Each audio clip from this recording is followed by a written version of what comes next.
오늘의 주요 뉴스입니다. 중소벤처기업부가 산하기관 수장의 알박기 인사를 단행하며 논란이 일고 있습니다.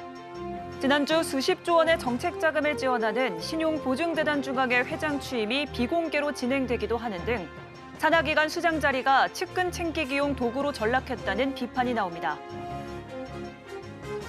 창립 기념일을 맞은 삼성과 SK그룹의 온도차가 뚜렷한 분위기입니다. 생존 위기에 직면한 삼성은 별도의 행사 없이 조용한 87주년을 보냈고 그룹 리밸런싱으로 발빠른 생존 전략 찾기에 성공한 SK그룹은 전해원에서 창립 72주년을 맞이한다는 계획입니다. GS 리테일이 허소옹 대표 체제를 본격화한 가운데 편의점 GS25의 수익성 악화, 홈쇼핑 부진 등 위기 돌파가 절실한 상황입니다. 배달 플랫폼 요기요의 급격한 실적 하락과 개인정보 유출 사고까지 겹치면서 허 대표의 경영 능력이 시험대에 올랐습니다. 하나와 현대건설이 최근 6개월간 공동주택 하자 판정이 많은 건설사 1위와 2위에 올랐습니다. 포레나와 헬스테이트의 브랜드 이미지 타격이 불가피해졌습니다.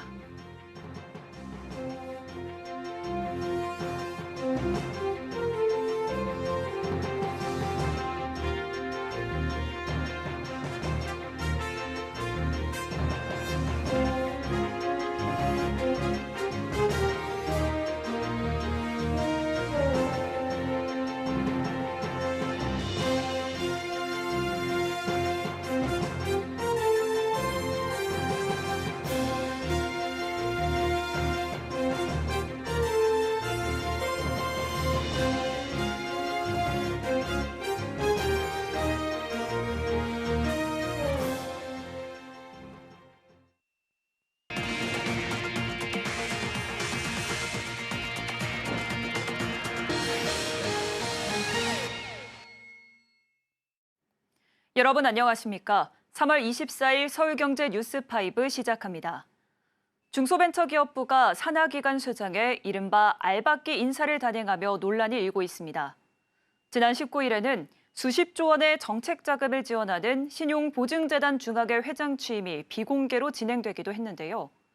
탄핵 정부 속 불안한 시국을 틈타 산하기관 수장 자리가 측근 챙기기용 도구로 전락했다는 비판이 나옵니다. 이수빈 기자입니다. 중기부가 산하기관 수장직에 일명 알박기 인사를 단행하며 논란이 일고 있습니다. 지난 19일 원영준 전 중기부 소상공인 정책실장은 신용보증재단 중앙회 신임 회장으로 취임했습니다. 신임 기관장의 취임은 대개 공지와 보도자료 등을 통해 알려지는 게 일반적이지만 이번 취임에 관해서는 어떠한 자료도 배포되지 않았습니다. 수십조 원의 정책 자금을 지원하는 기관장 인사가 이른바 깜깜이로 진행된 겁니다. 뒤늦게 취임 소식이 알려지자 신보중앙회 측은 이런 시국에 회장 취임 보도자료를 배포하는 게 맞는지 중기부에 문의했지만 중기부가 잘 판단하라는 미온적 태도를 보여 자료를 배포하지 않았다고 해명했습니다. 다른 산하기관에서도 탄핵 정국이 시작된 이후 수장 취임이 급하게 이루어지는 모습입니다. 2년 넘게 공석이었던 창업진흥원 신임 원장직에는 지난달 창업 관련 경험이 전무한 유종필 전 관악구청장이 취임했습니다. 유 원장은 대선 당시 윤석열 후보 캠프 특별고문을 지낸 인물입니다. 마찬가지로 1년 넘게 공석인 한국벤처투자 대표이사 자리 또한 최근 선임 공고를 냈는데 이대희 전 중기부 기획조정실장이 유력한 것으로 알려졌습니다. 산하기관장 자리가 측근 챙기기용 도구로 전락했다는 비판이 나오는 이유입니다. 중기부가 일명 알박기 인사로 비판을 받은 건 이번이 처음이 아닙니다. 과거 박근혜 대통령 탄핵 당시에도 황교안 대통령 권한대행이 김규호 기술보증기금 이사장을 임명하며 탄핵 정국 속 단행된 낙하산 인사라는 논란이 제기된 바 있습니다.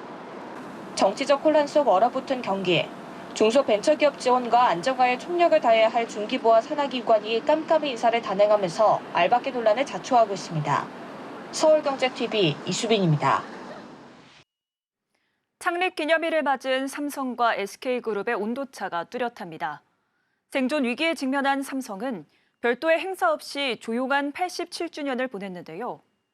반면 그룹 리밸런싱으로 발빠른 생존 전략 찾기에 성공한 SK그룹은 전해원에서 창립 72주년을 맞이한다는 계획입니다. 김혜영 기자입니다. 삼성그룹이 지난 22일 창립 87주년을 맞았습니다. 별도의 행사나 이재용 회장의 특별한 메시지는 없었습니다. 그룹 전반을 둘러싼 위기의식이 고조된 가운데 조용한 창립일을 보낸 겁니다. 부진한 실적과 반도체 경쟁력 저하 등 위기에 직면한 삼성. 사직생 각오를 다진 이 회장은 중국 보폭 넓히기에 나서고 있습니다. 중국 발전 포럼에 참석하고 샤오미 회장과 회동했는데 전장사업 협력 등 돌파구 찾기에 분주한 모습입니다. 반면 SK그룹은 다음 달 선회원에서 72주년 창립 기념일 행사를 엽니다. 선회원은 SK그룹의 역사와 궤를 함께해온 곳으로 창업주인 고 최종건 회장의 사저로 오는 4월 그룹 연구소 분원으로 문을 열 예정입니다. 사업 포트폴리오 재정비를 통해 체질 개선에 나선 SK그룹. 1년 사이 계열사 67개를 정리하며 군살 빼기에 나섰고 부채 비율과 순차입금 규모도 줄였습니다. 선택과 집중을 통해 내실 다지기에 나선 건데 최태원 회장을 필두로 AI 등 성장 동력에 역량을 집중하고 있습니다. 서울경제TV 김혜영입니다. GS 리테일이 허서웅 대표 체제를 본격화했지만 당면한 과제가 만만치 않습니다. 편의점 GS25의 수익성 악화, 홈쇼핑 부진, 그리고 신사업의 기대 이하 성적까지 위기 돌파가 절실한 상황인데요. 특히 배달 플랫폼 요기요의 급격한 실적 하락과 개인정보 유출 사고까지 겹치면서 허 대표의 경영 능력이 시험대에 올랐다는 평가가 나옵니다. 이혜연 기자입니다. 허서웅 GS 리테일 대표이사가 경영 체제를 본격화한 가운데 위기 속 경영 리더십이 시험대에 올랐습니다. 슈퍼 사업을 제외한 편의점, 홈쇼핑 등이 지난해 부진한 성적표를 받아들었고 신사업 또한 두드러진 성과는커녕 아픈 손가락이라는 지적이 나오고 있기 때문입니다. GS 리테일은 지난 20일 정기 주주총회를 열고 허 대표를 사내이사로 신규 선임했습니다. 허 대표는 GS그룹의 오너 4세로 책임 경영과 지속 가능한 성장을 위한 전략적 선택이라는 분석이 나옵니다. 특히 GS 리테일의 상황이 녹록지 않은 만큼 허 대표의 경영 능력에 촉각이 모입니다. 핵심 사업인 편의점 GS25의 영업이익은 경쟁사인 CU에 추월당한 이후 여전히 밀리고 있고 신사업 중 하나였던 배달 플랫폼 요기요 등도 업계에서의 입지가 점차 줄어드는 상황. GS 리테일의 지난해 매출은 11조 6,551억 원으로 4.7% 증가하면서 외형은 소폭 성장한 모습이지만 영업이익은 18.1% 감소한 2,391억 원에 그쳤습니다. 주요 사업부인 GS25의 영향이 컸는데 GS25의 지난해 영업이익은 10.9% 감소한 1,946억 원을 기록하면서 수익성이 악화됐습니다. 지난해 매출의 경우 8조 6,661억 원으로 전년보다 5.1% 증가했지만 CU와의 매출 격차는 전년 1,000억 원대에서 700억 원대로 줄어들었고 점포수에서도 CU에 밀렸습니다. 이처럼 편의점뿐 아니라 홈쇼핑과 신사업 부문도 성과를 내지 못하면서 수익성 개선이 허 대표의 최대 과제로 떠올랐습니다. GS샵의 지난해 매출과 영업이익은 전년 대비 각각 7%, 8.4%로 모두 악화됐습니다. GS 리테일의 신사업 중 하나로 각광받았던 요기요의 지난달 결제 금액은 전년 같은 기간보다 42.7% 떨어지며 역대 최대 폭으로 감소했고 배달 시장 점유율도 9.5%에서 5.2%로 낮아졌습니다. 이달 초 GS25와 GS샵을 중심으로 160만 명의 고객 개인정보가 유출되는 사고가 발생해 브랜드 신뢰도까지 추락한 가운데 허 대표가 선택할 돌파구에 업계의 이목이 집중되고 있습니다. 서울경제TV 이혜연입니다. 하나가 최근 6개월간 공동주택 하자 판정 1위의 불명예를 안았습니다. 하나가 지은 1,091가구에서 97건의 하자가 나와 가구 수 대비 하자 판정 비율이 가장 높았는데요. 현대건설은 81건의 하자로 2위를 기록했습니다. 건설사들의 브랜드 이미지 타격이 불가피해졌습니다. 이지영 기자입니다. 최근 6개월간 주택 하자를 가장 많이 낸 건설사는 한화로 나타났습니다. 국토부는 오늘 공동주택 하자 판정 건수 상위 20개 건설사 명단을 공개했습니다. 지난해 9월부터 올해 2월까지 하자 심사분쟁조정위원회로부터 가장 많은 하자 판정을 받은 건설사는 한화입니다. 한화가 지은 1091가구에서 총 97건의 하자가 나온 겁니다. 가구 수 대비 하자 판정 비율은 8.9%. 이어 현대건설이 81건, 대우조선해양건설이 80건으로 뒤를 이었습니다. 기간을 5년으로 넓혀보면 GS건설이 1위로 나타났습니다. 같은 기간 하자 판정 건수 상위 20곳 중엔 10평 12건설사 5곳이 포함됐습니다. 국토부는 건설사들의 공동주택 품질 개선을 유도하기 위해 6개월 단위로 하자가 많은 건설사를 공개하고 있는데 이번이 4번째 발표입니다.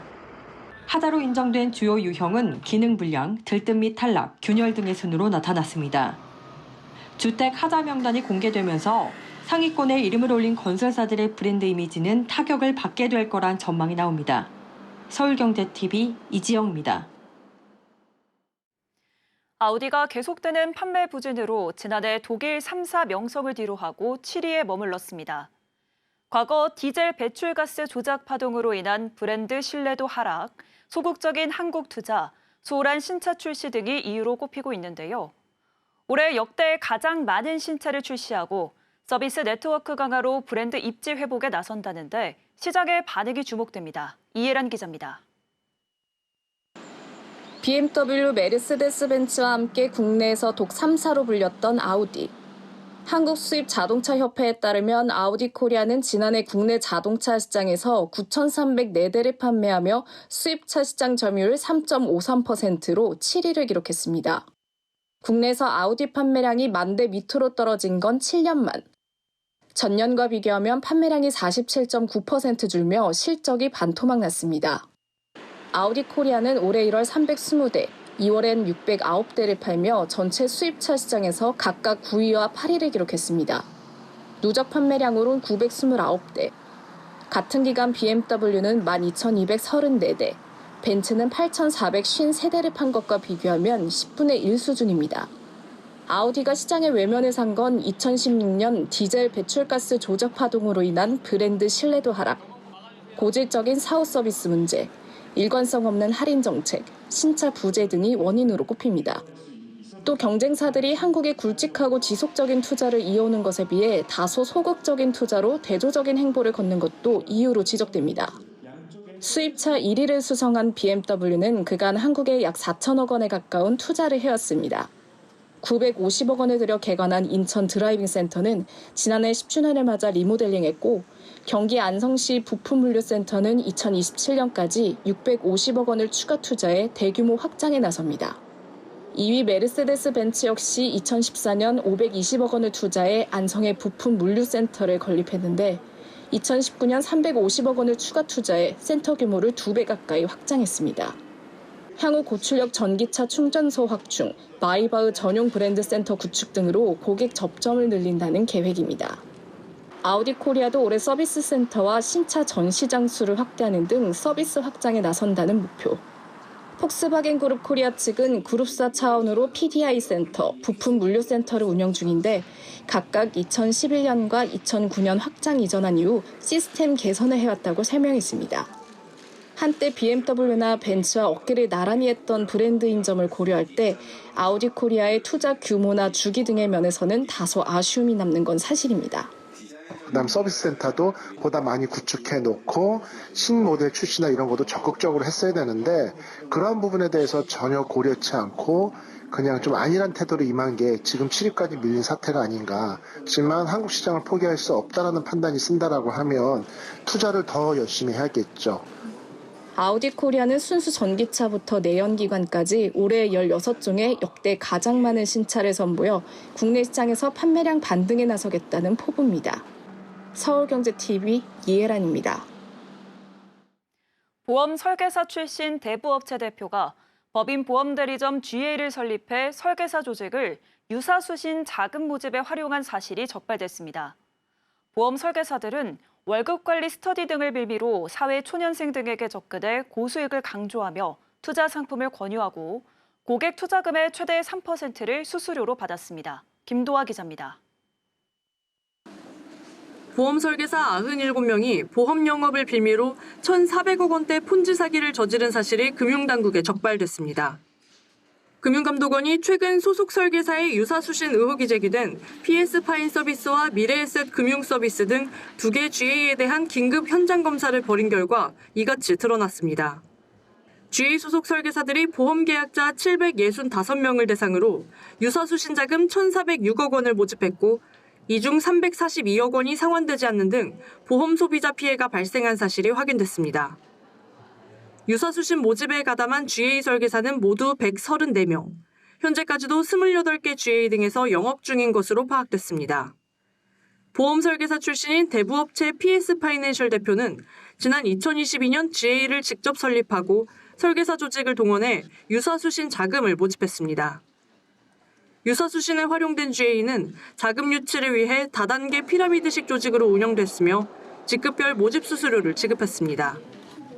상위 관리자에게는 하위 영업자인 설계사 실적에 따른 관리자 수당을 지급했으며 보험 판매 독려를 위해 GA가 운영하는 시책이나 시상 프로모션을 유사수신에 그대로 차용한 사실도 드러났습니다. 미래에셋 생명 산하 GA인 미래에셋 금융서비스도 같은 방식으로 가담했습니다.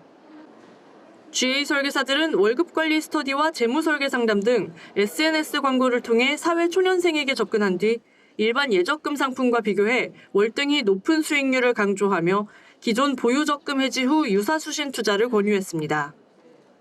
이들 설계사들은 고객 투자금의 최대 3%를 수당으로 받아 챙겼습니다. 금감원은 이번 유사수신에 가담한 관련자들을 무관용 원칙에 따라 보험시장에 발을 붙이지 못하도록 엄중 조치할 예정이며 위법 사항은 수사당국에 고발한다는 방침입니다.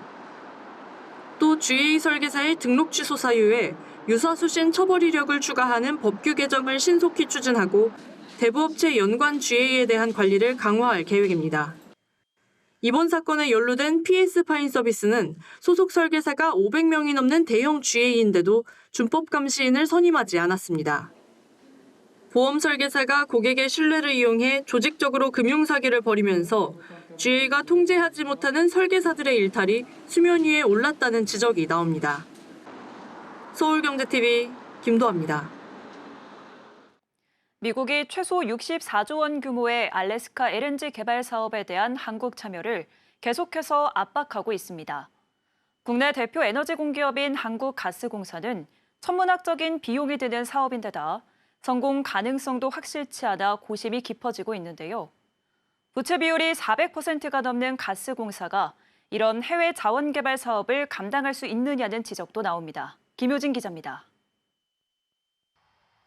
미국의 민감국가 지정과 철강 쿼터제 폐지, 상호 관세 검토 등 통상 외교 압박이 거세지고 있는 가운데 알래스카 LNG 개발 참여를 두고 가스공사의 고민이 깊어지고 있습니다.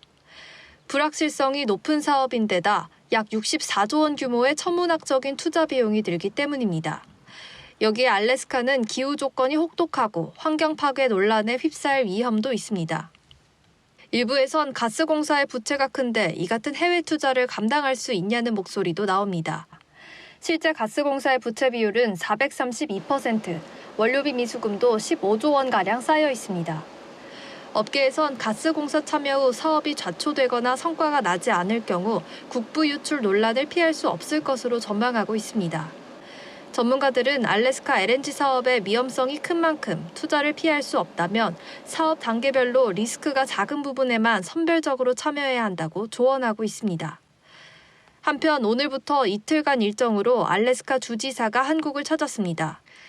안덕근 산업통상자원부 장관과 국내 에너지, 철강 기업과 만나 사업 참여를 요청할 전망.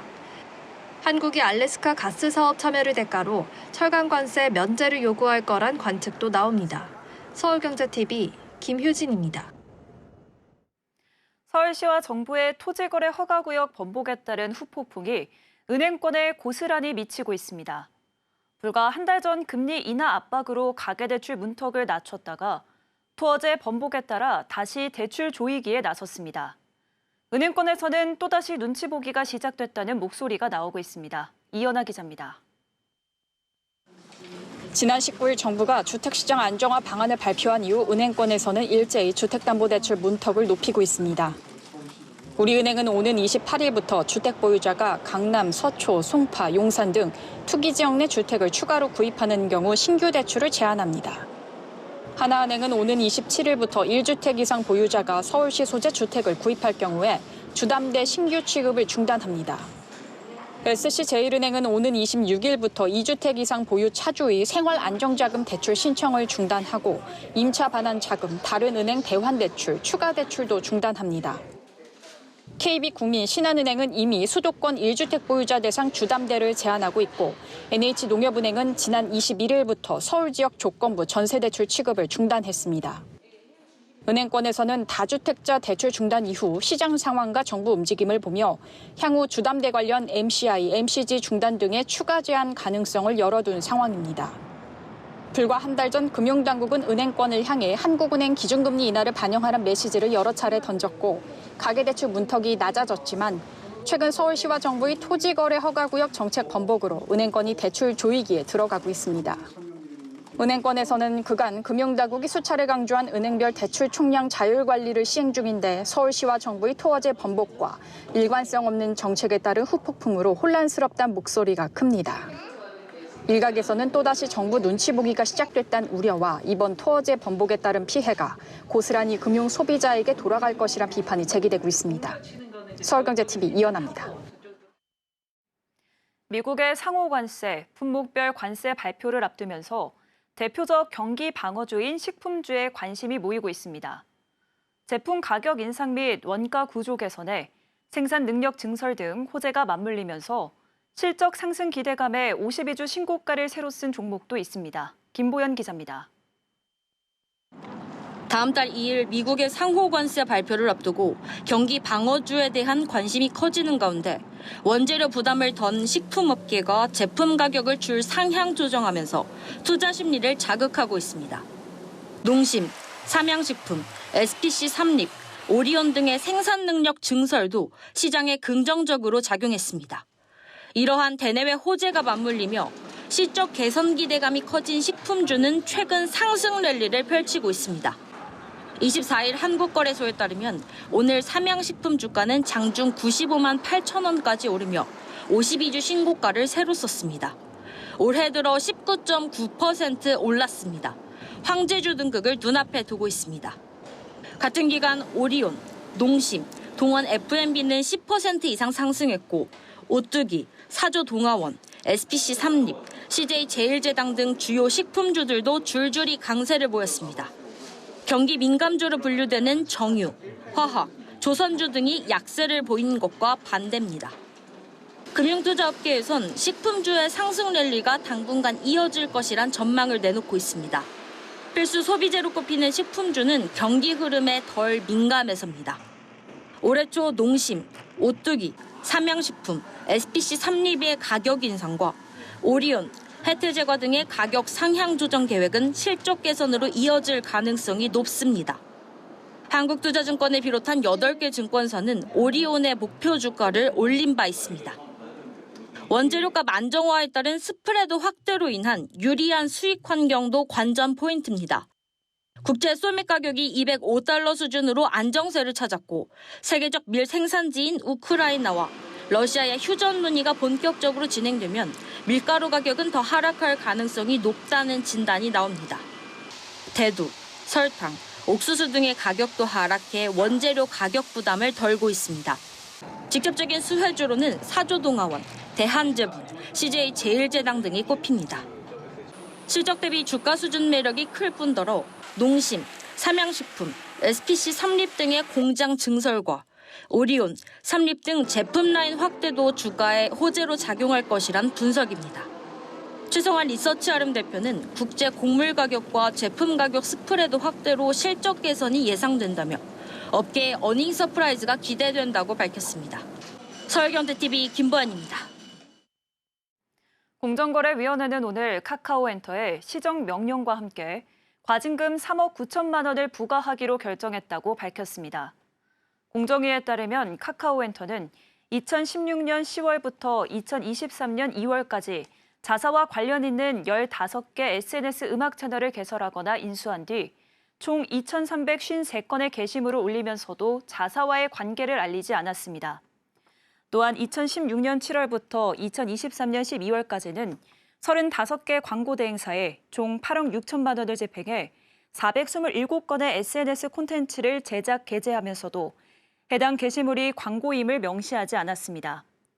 공정위는 카카오엔터가 실질적 이익을 기대할 수 있었음에도 소비자에게 광고 사실을 숨긴 점을 중대한 기만 행위로 판단했습니다. 특히 위법 가능성이 제기됐음에도 불구하고 행위를 중단하지 않은 점도 문제로 지적했습니다. 공정위 관계자는 이번 조치는 대중음악 분야에서 기만 광고를 제재한 첫 사례로 앞으로도 문화산업 분야의 소비자 기만 행위에 단호히 대응하겠다고 밝혔습니다. 서울경제 뉴스5, 저희가 준비한 소식은 여기까지입니다. 함께해 주신 여러분 고맙습니다.